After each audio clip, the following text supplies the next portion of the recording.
Yes, this episode was horrible. Just accept it.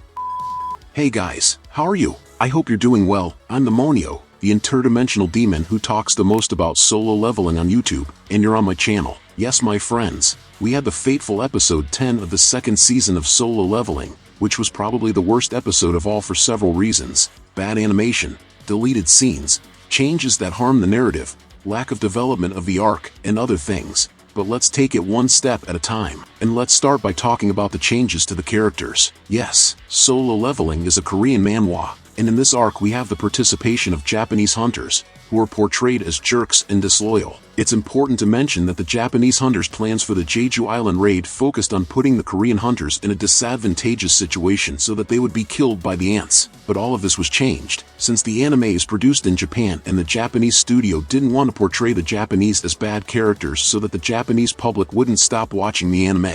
So the Japanese became good characters. The part that explained the plan to kill the Koreans was cut, and the air of superiority of the characters was removed, especially the leader of the Japanese guild, Goto Ruji, who in the manhwa is much more arrogant. Still talking about the leader of the Japanese guild, another change that was bizarre was his fight with Jin Woo. In the manhwa we can see the great difference in power in Jin Woo's superiority, even though he is holding back, and at the end of the fight Goto becomes mentally unstable from realizing this difference. However, in the anime this was changed and the entire fight between the two gives the idea that they are on the same level, or at a very close level of power, and this will generate many nonsensical situations in the story in which his power will not be compatible with what was shown of the character. Another problem that we had already seen before, but that stood out even more in this episode, was how rushed the narrative is in the various cuts they are making in various scenes to speed things up even more. In the training scene for the Rank S hunters, several scenes were cut, and some were very good, and served mainly to better understand how the powers of these Japanese hunters that we have just met work.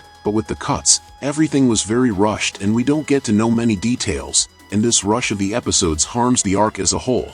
Since in the manhwa we have a much greater development of the characters who will return to the island, and we understand much better their reasons for not wanting to return, and how traumatic the past experiences were, since 3 attempts failed, at the cost of many lives of many hunters. So in the manhwa we have all this weight of how difficult and risky this mission will be, where even the Rank S hunters don't know if they will be able to return alive. But in the anime we don't have this narrative weight, because all this development was cut or rushed. So the impression that remains in the anime is which is just another raid, but with more monsters than usual, and that's why they need more hunters. In the first season, we had scenes where they extended some fights in relation to the manhwa. In the second, in addition to not having these extra details, we also lost content, and all of this seems to me like a huge lack of planning with the anime. We had a rumor that we would have a 1-hour final episode, and that would be very good for this season, and everything could be more developed, so that things would have more narrative weight, and so that the deaths of the characters would have more impact. But I can't help but think that at some point in the production of the anime we would have had the 1-hour final episode,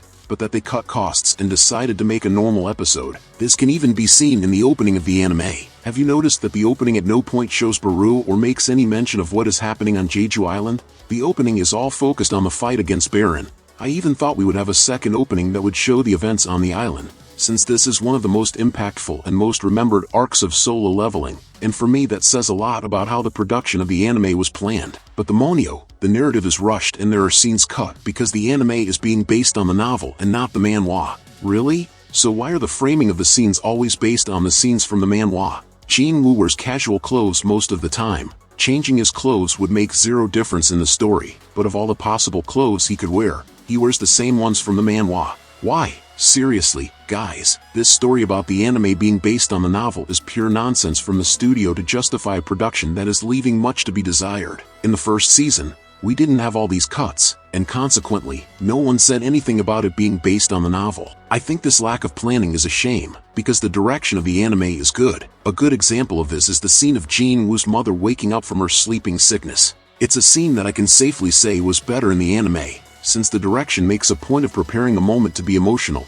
and it was very well executed, so the animation is indeed capable of making scenes even better than in the manhwa. Another recurring problem, but which was considerably worse in this episode, is the quality of the animation. Overall, Solo Leveling's animation is usually of good quality. However, this quality fluctuates a lot, and this is very clear in the scenes of the S-rank hunters training, where we have some rather strange scenes. with drawings that clearly have a lower quality and detail level than what we see in the series, with few shadows and strange proportions. And of course, we had the fateful scene of Baru's birth, which shows a very simple design compared to what we see in the manhwa. But the monyo, don't you think it's unfair to keep comparing the anime and the manhwa? I think that since it's an adaptation, comparisons are inevitable, and comparisons aren't just a complaint about the anime. There are scenes that were better in the anime, like the scene with Jin Woo's mother, as I mentioned before. But what about you? Do you agree with me? Are you enjoying the solo leveling anime? Leave it in the comments, and if you like the video, subscribe to follow the next content. Until next time my people, demonic hugs.